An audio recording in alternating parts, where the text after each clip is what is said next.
जत तालुक्यातील घोलेश्वरात विजेचा अग्नितांडव, सुदैवाने पती-पत्नी बचावले। जत तालुक्यात घोलेश्वर येथे बुधवारी रात्री पडलेल्या विजेने लोळाने छप्पर राहते घर पेटले। घोलेश्वरमध्ये विजेचा तांडवच पाहायला मिळाला। विजेमुळे लागलेले आगीचे हे रौद्र रूप पाहून परिसरात भीतीचं वातावरण पसरलंय।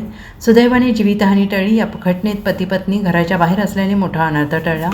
मागील 2 दिवसांपासून तालुक्यात कडाक्याची वीज, गारांच्या अवकाळी पावसाने थैमान घातलेला आहे।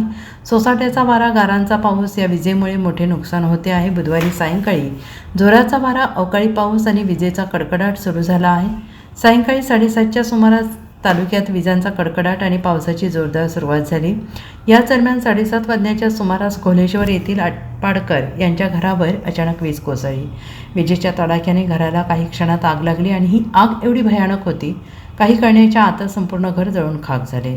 या आगीत आटपाडकर यांच्या घरातील सर्व संसारोपयोगी साहित्य जळून नष्ट झाले।